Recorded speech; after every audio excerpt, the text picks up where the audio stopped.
After my husband died, his mother looked me in the eyes and said, "I'm taking the house, the law firm, everything, except the little girl." My lawyer begged me to fight back, but I shocked everyone when I said, "Let her have it all." People thought I had lost my mind. At the final court hearing, I signed every paper without arguing once. My mother-in-law sat there smiling proudly, until her lawyer suddenly turned pale. That was the moment everything changed. My name is Miriam Fredel. I'm 31 years old, and until recently, I lived in Covington, a quiet town across the river from Cincinnati. It's the kind of place where neighbors know your business before you do. I married Joel Fredel when I was 24. He was a hard-working personal injury lawyer who built his own law firm from almost nothing, except for one loan from his mother and years of non-stop work. At first, his office was tiny, rented above a flooring store. You could hear customers downstairs arguing about carpet colors while Joel met with clients upstairs. But within a few years, his business grew fast.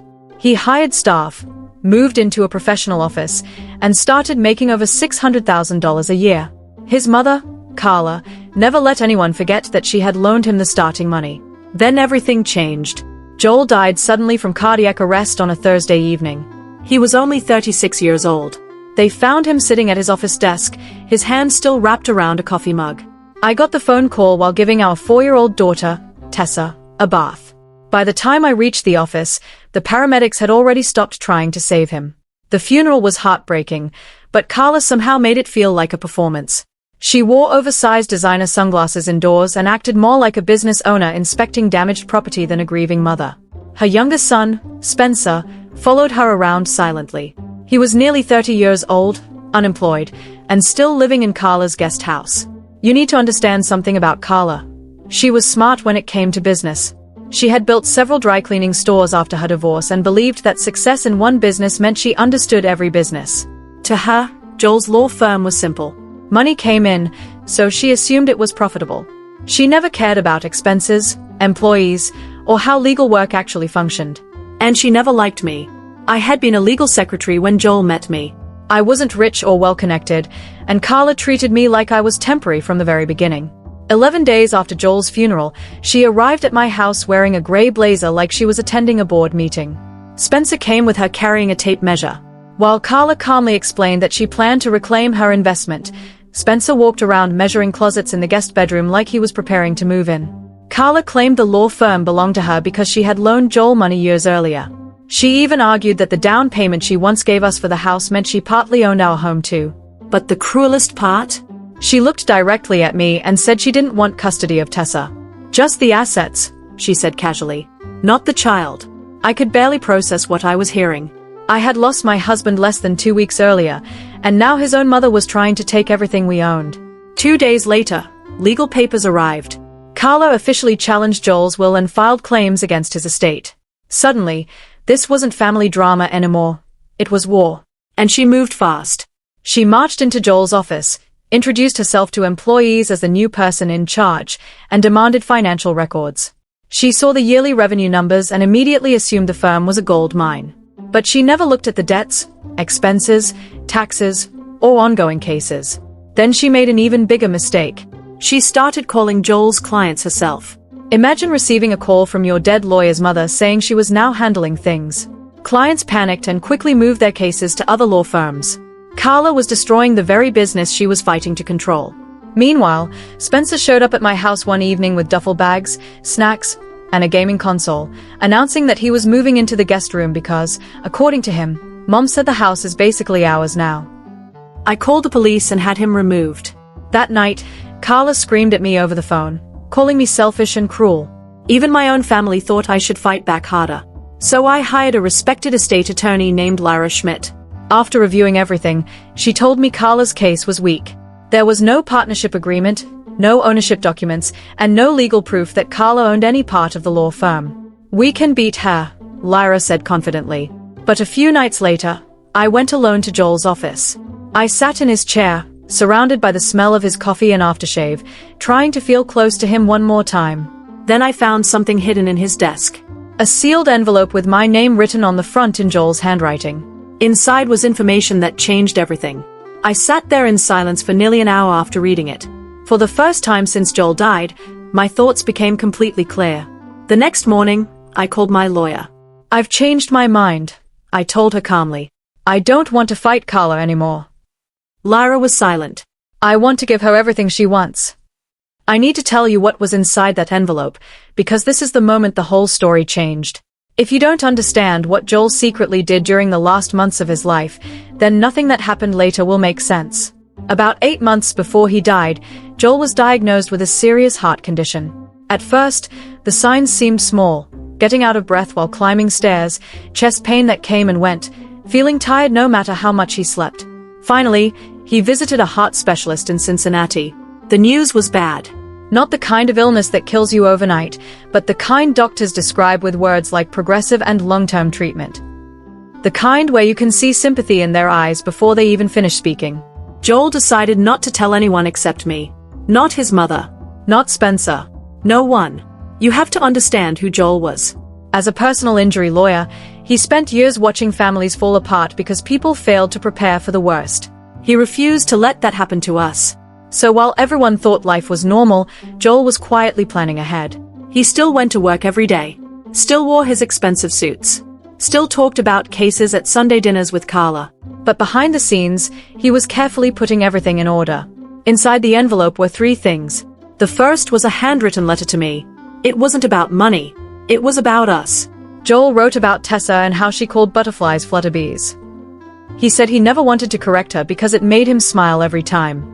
He wrote about our kitchen and how the morning sunlight hit the counter in a way that made the whole room glow gold. He even wrote about the day we met, when I worked at the front desk of a law office and he kept asking me to lunch until I finally agreed. At the end of the letter, he wrote, "Don't let her take what matters. She can have the rest." That single sentence changed everything. The second thing in the envelope was a set of beneficiary documents. Years earlier, Joel had taken out a life insurance policy worth $875,000 when he started his law firm. In the final months before his death, he updated the beneficiary information and named me as the only person who would receive the money. That meant the insurance payout would come directly to me after his death. It would never become part of the estate. It would never go through probate court. And Carla could never touch it. Joel had done the same thing with his retirement accounts. A 401k worth around $152,000.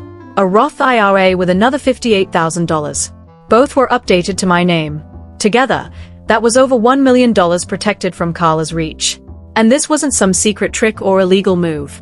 This is how life insurance and retirement accounts normally work in America. Most people simply forget to update their paperwork. Joel didn't forget. The third item in the envelope was the most important of all.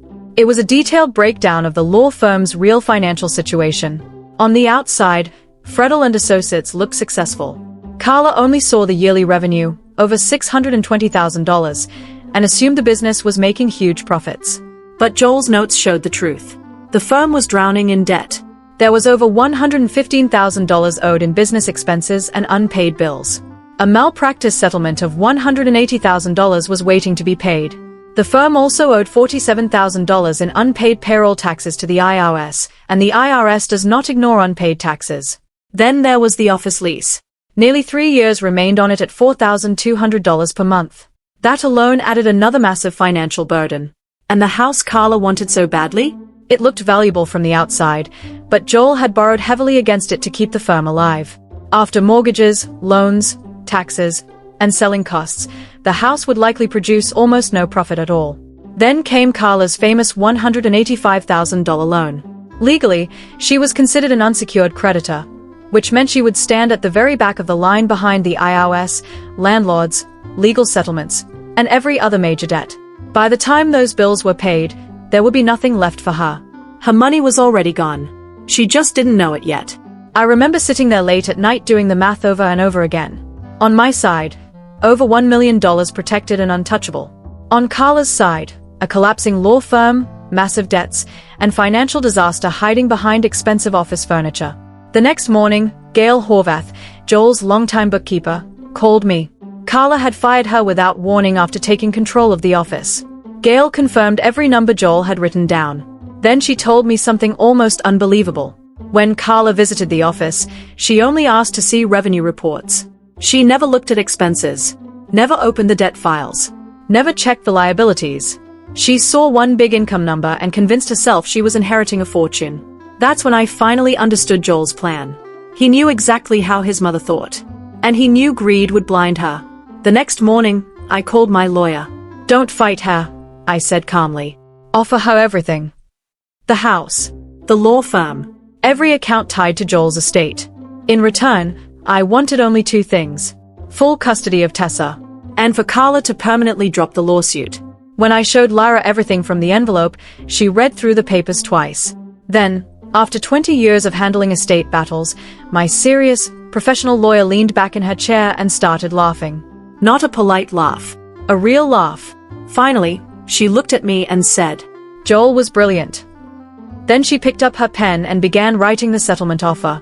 On paper, it looked like I was surrendering everything. But in reality, Carla was walking straight into the trap Joel had prepared for her himself. Take everything, I said. The house, the business, the accounts. Just leave my daughter out of it. To his credit, Axel, Carla's lawyer, immediately became suspicious. Any smart attorney gets nervous when the other side suddenly agrees to every demand without a fight. He called Lara and asked for more time. He wanted a complete review of the law firm's finances before Carla signed anything. Give me 2 weeks, he said. I need to go through the books carefully. 2 weeks. That was all he asked for. But Carla refused. And honestly, from her point of view, her decision made sense. She had watched me for 7 years. In her mind, I was quiet, soft-spoken, and easy to push around. I never argued during family dinners, never fought back when she insulted me, and never caused problems. She thought I was finally giving up. And when you think you've already won, you don't stop to double-check the details. Carla told Axel. I've already seen the numbers. The firm makes over $620,000 a year. My son built that business with my money. Get the papers ready before she changes her mind. Axel still tried to warn her. He even prepared an official letter advising her not to accept the deal until a full financial audit was completed. He explained that she could also inherit debts and legal responsibilities along with the assets. But Carla ignored all of it. She signed a waiver stating she was moving forward against her lawyer's advice and ordered him to schedule the final signing. Before the meeting, Axel asked Lara one more important question. Are there any non-estate assets? He asked. Life insurance? Retirement accounts with named beneficiaries? Lara answered carefully and professionally. Those assets are not part of the estate, she said. My client is under no legal obligation to discuss them. Carla heard about that conversation and dismissed it immediately. Joel had never mentioned life insurance to her. As far as she knew, healthy 36-year-old men didn't think about death. But Joel had. Years earlier, the bank required him to carry life insurance when he opened the law firm. And Joel was the type of man who paid every bill on time, even when his life was falling apart behind the scenes. While Carla rushed toward her victory, I quietly started building a new future. 3 weeks after filing the claim, the insurance company deposited $875,000 directly into my personal bank account in Florence. The account was only in my name. No connection to Joel's estate. No connection to Carla. Soon after, Joel's retirement accounts were transferred into my name too. More than $1 million was now completely secure. Then I slowly began moving out of the house. Not all at once. A few boxes at a time. Tessa's toys. Her clothes. Photo albums. Important papers. I rented a small 2-bedroom apartment in Florence, about 20 minutes away from Covington. It wasn't fancy, but it was safe, quiet, and close to good schools. For the first time in months, I finally felt calm. Meanwhile, Spencer was acting like he had already inherited an empire. Carla sent him to manage the law office while the legal process continued. In reality, he mostly sat in Joel's office chair spinning in circles and pretending to understand how the business worked. He called a process server the delivery guy. He asked a paralegal what a retainer agreement was. On his 3rd day, Carla had him added to the firm's bank account so he could handle operations. Spencer signed every document placed in front of him without reading any of it. He had no idea he was also accepting responsibility for the firm's financial obligations. But Spencer never read anything longer than a video game menu. My mother visited me again from Lexington shortly before the final signing. She sat across from me at my tiny kitchen table and looked genuinely worried. Miriam, she said softly, you're giving away Joel's house, his business, everything he worked for. Are you okay? I wanted to tell her the truth. I wanted to show her my bank account and explain everything Joel had done to protect us. But I couldn't risk the information spreading back to Carla before the papers were signed. So instead I simply said, "Mom, trust me. We're going to be okay." She didn't fully believe me, but she hugged me anyway. And honestly, that was enough. The final signing was scheduled for a Tuesday morning in late June. The night before, I packed Tessa's daycare bag, organized my paperwork, and placed my apartment lease beside a folder containing proof of my protected assets. Then I went to bed. And for the first time since Joel died, I fell asleep peacefully within minutes. The next morning, Lyra and I arrived at Axel Mendler's office in downtown Covington. The conference room was plain and forgettable.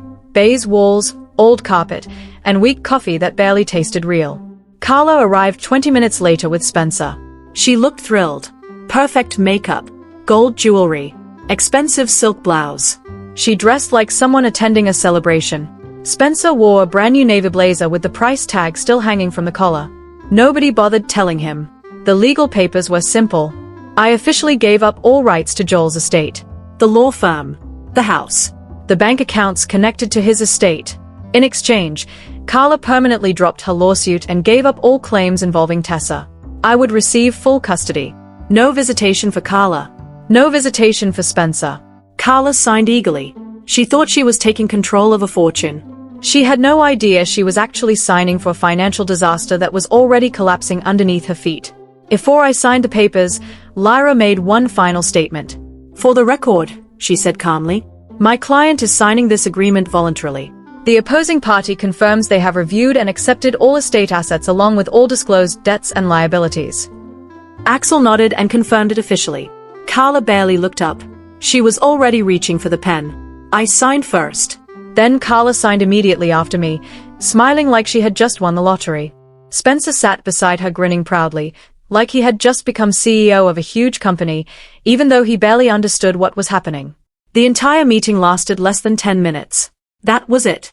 Years of tension, lawsuits, greed, and fighting ended with a few signatures on paper. As I stood to leave, Carla couldn't stop herself from taking one last shot at me. She looked across the table and said, "Well, maybe now you'll finally learn how to survive without depending on a Fredel." Spencer nodded along like that sentence made him sound intelligent. I picked up my bag, left the office, picked up Tessa from daycare, and drove back to our apartment in Florence. That evening, I made boxed macaroni and cheese for dinner, the dinosaur-shaped kind because Tessa believed dinosaur pasta tasted better than regular pasta. Honestly, she might have been right.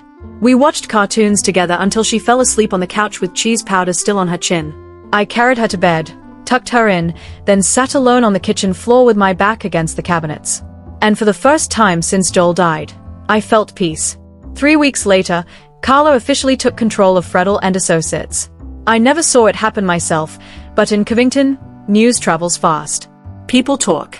And thanks to Gail's old co-workers, plus one very angry phone call from Carla later on, I learned exactly what happened after she took over. On her first day, Carla opened the pile of unopened mail sitting on Joel's desk. One envelope was from the IRS. The firm owed $47,000 in unpaid payroll taxes, and penalties were increasing every month. 3 days later, she received a call from a lawyer in Cincinnati about the malpractice settlement Joel had already agreed to before his death. The payment of $180,000 was overdue.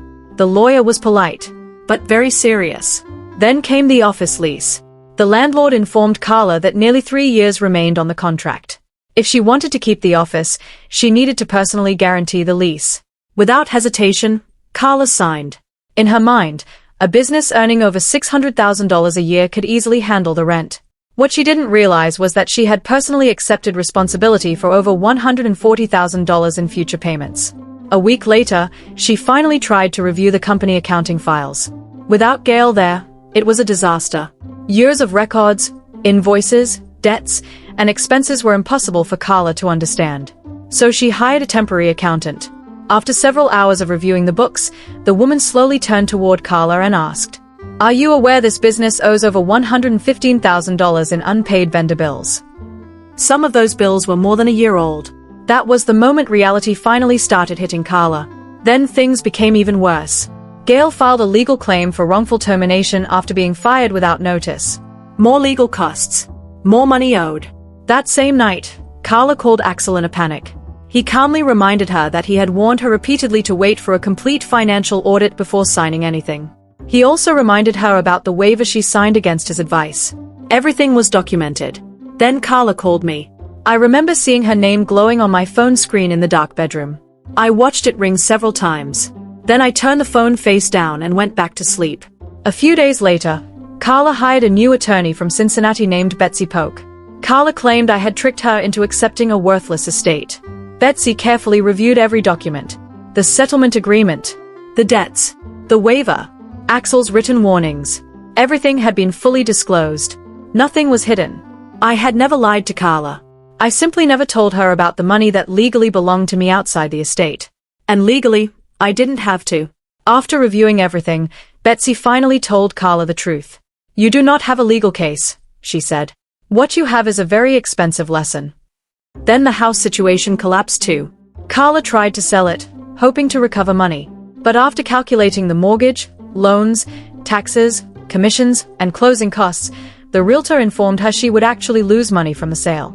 The house wasn't valuable anymore. It was a financial trap. Meanwhile, the IRS continued demanding payment. Interest and penalties kept growing. Carla started using her personal savings to survive. Then she began selling her dry cleaning stores one by one. First the location in Burlington, then another in Erlanger. Years of hard work disappeared within months. And Spencer? The moment things became serious, he panicked. He tried removing himself from the company bank account after learning he was legally tied to some of the business debts. The bank refused. His signature made him partly responsible. So Spencer actually hired his own lawyer and tried suing his own mother, claiming she pressured him into signing documents he didn't understand. The lawsuit failed almost immediately. Apparently, judges are not very sympathetic to grown men who sign contracts without reading them. Spencer's lawsuit against Carla was real. Official court filing. Real case number. Filed in Kenton County. The same mother and son who once stood together in my kitchen planning how to take my house were now hiring separate lawyers and fighting each other in court. Honestly, I could never have imagined a more perfect ending. And trust me, during those long nights after Joel died, while Tessa slept in the next room, I imagined a lot of endings. The final time Carla called me, I answered. For the first time ever, she wasn't angry. She was crying. Not fake tears like the ones she showed at Joel's funeral. These were real. Broken. Exhausted. The kind of crying you can hear even through a phone call. She told me she was losing everything. The businesses. The savings. The house. She kept saying she didn't know the truth about the debts. She said she needed help. I listened quietly without interrupting her. Then, when she finally stopped talking, I answered calmly. "Carla, do you remember standing in my kitchen after Joel died? You told me you wanted everything except my daughter. You said you didn't sign up to raise someone else's child. You wanted the house, the law firm, every dollar Joel left behind." I paused for a second, and I gave you exactly what you asked for. Then I ended the call. After that, I went back to sitting at the table with Tessa while she glued macaroni noodles onto colored paper because she had decided she was making a picture of a horse. Apparently the horse needed extra noodles for its manner. Later that night, after I tucked her into bed, I sat alone at my small IKEA kitchen table in our apartment in Florence. I had built that table myself while following a YouTube tutorial because I lost the instruction tool halfway through the box. And somehow, putting together that cheap little table made me feel stronger than I had felt in years. I opened my laptop and filled out an application for a paralegal certification program at Gateway Community and Technical College. The tuition was expensive, but for the first time in my life, I didn't feel trapped or afraid anymore. Joel had made sure Tessa and I would survive. On my nightstand beside the bed sat Joel's handwritten letter inside a simple black picture frame I bought at a craft store. Every night before turning off the light, I read the final line one more time. "Don't let her take what matters."